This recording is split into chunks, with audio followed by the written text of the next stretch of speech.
16 वर्ष की उम्र में इकलौते अत्यंत गुणवान पुत्र की मामूली बीमारी से हो चुकी विदाई से आंखों से बह रहे आंसू थमने का नाम ही नहीं लेते। जीवन जीने की अब कोई रुचि नहीं रही। कोई उपाय?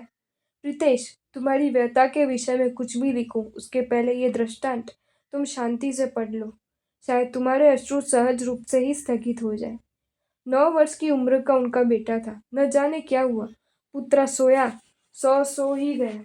सुबह उठा ही नहीं। पिता के कल्पांत की कोई सीमा नहीं रही। पुत्र की माँ 2 वर्ष पूर्व ही परलोक कूच कर चुकी थी, इसलिए पिताजी ने पुत्र को प्यार देने में कोई कमी नहीं रखी थी। घर में दो ही व्यक्ति थे, पिता और पुत्र। उसमें पुत्र चला गया और पिताजी रह गए। पूरा 1 महीना बीत गया, पर पिताजी की आंखों से अश्रु सूख ही नहीं रहे थे। एक रात ऐसा हुआ कि पिता को रात में एक सपना आया। स्वप्न में उन्होंने देखा कि स्वर्ग में एक साथ 1,000 बच्चे हाथ में मोमबत्ती लेकर चल रहे थे।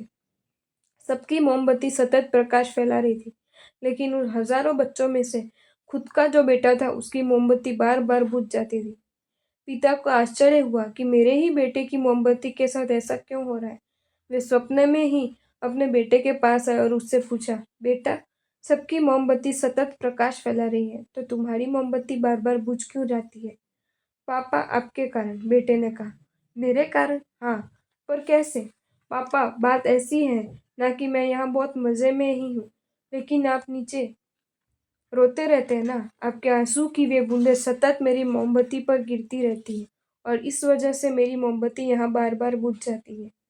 आप यदि चाहते हैं कि मेरी मोमबत्ती यहाँ कभी बुझनी ही नहीं चाहिए, तो पापा प्लीज आप रोना बंद कर दो।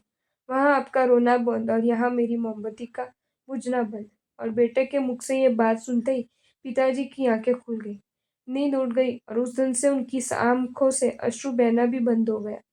प्रीतेश, तुमने खुद ही नहीं लिखा है ना कि मेरा बेटा अत्यंत गुणवान था। इसका मतलब वह जहाँ भी गया होगा वह अच्छे स्थान पर ही गया होगा। वह खुश ही होगा, लेकिन मुमकिन है कि यहाँ उसकी विदाई में तुम्हारी आंखों से बह रहे अश्रु देखकर उसका आनंद टूट जाता हो। मुझे तुमसे इतना ही कहना है कि उसके आनंद का चिरस्थायी रखने हेतु भी, उसकी प्रसन्नता को अखंडित रखने की खातिर भी अब तुम्हें रोना बंद कर देना चाहिए। अपनी व्यथा को तुम्हें नियंत्रित कर देना चाहिए। और एक दूसरी बात तुम्हें कहूँ, जीवन में हमने सोचा ना हो ऐसा जो कुछ भी होता है उसे दो विभागों में विभाजित किया जा सकता है। एक आकस्मिक और दूसरा अनिवार्य। घर में रात के 10 बजे लाइट चली जाए उसे तुम आकस्मिक घटना कह सकते हो, परंतु शाम के 7 बजे सूर्यास्त हो जाए उसे तो तुम्हें अनिवार्य घटना ही कहना पड़ेगा। आकस्मिक घटना को ललकारने में तो तुम्हें शायद सफलता मिल भी सकती है, परंतु अनिवार्य को तो स्वीकार लेने के अलावा और कोई विकल्प ही नहीं बचता। मैं तुमसे ही पूछता हूँ, तुम्हारे पुत्र की हो चुकी विदाई का स्वरूप कैसा है? आकस्मिक या अनिवार्य? ये विदाई ललकारने योग्य है या स्वीकारने योग्य? आंसू का महासागर तुम पैदा कर दो, फिर भी तुम्हारे पुत्र को जीवित करने में तुम्हें सफलता मिल सकती है भला? यदि नहीं, तो उसकी हो चुकी विदाई के लिए इतना ही हताशा किस लिए? इतना दुख किस लिए? इतनी उद्विग्नता किस लिए? मैं ये समझा हूँ कि जिस किसी को भी अपने मन की शांति बनाए रखनी हो, उसे दो मामलों में अत्यंत स्पष्ट हो जाना चाहिए। प्रथम बात, जो भविष्य अब तक आया ही नहीं उसके लिए हमेशा अच्छा ही सोचो। और दूसरी बात, जो भूतकाल बीत ही चुका है उसके लिए गलत सोचना बंद कर दो। तुम्हारे पुत्र की हो चुकी विदाई अब भूतकाल बन गई है।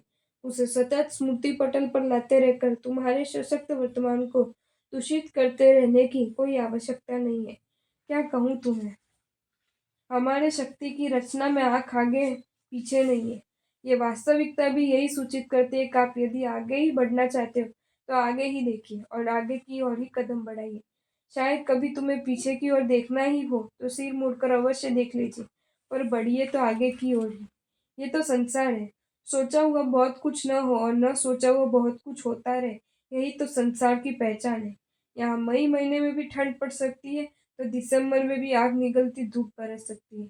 यहाँ जिगरी मित्र भी आपका खून कर सकता है, तो जान दुश्मन भी आपकी जान बचाने के लिए अपनी जान दांव पर लगा सकता है। यहाँ चेक पर दस्तखत करते करते भी राम बोलो भाई राम हो सकता है, तो अर्थी में बंध चुका इंसान भी जिंदा हो सकता है। यहाँ ओपनिंग बैट्समैन भी 0 रन पर आउट हो सकता है, तो 11वां बल्लेबाज भी डबल सेंचुरी लगा सकता है। प्रीतेश, संसार के इस वबा को आंखों में समक्ष रखकर तुम्हारे पत्र की विदाई हो अनिवार्य की कक्षा में शुमार करके तुम स्वस्थ हो जाओ। और एक काम ये करो, पुत्रों की मृत्यु के पीछे शोक करते रहने की बजाय उसके कारण की खोज करो। उस खोज में तुम्हें जो समझने मिले उसमें जो बोध ग्रहण करो और तुम्हारे अपने जीवन को सत्कार्यों से और सद्गुणों से सुशोभित करने के लिए प्रयासशील बन जाओ। पुत्र की मृत्यु पर श्रद्धांजलि तो बहुत दी, अब इस मार्ग पर चलकर स्मरणांजलि लेते जाओ। आपको ये वीडियो अच्छा लगा हो तो इसे लाइक करें और शेयर करें, और ऐसे ही नए नए वीडियोज़ देखने के लिए सब्सक्राइब करें हमारी channel Jain facts and stories को।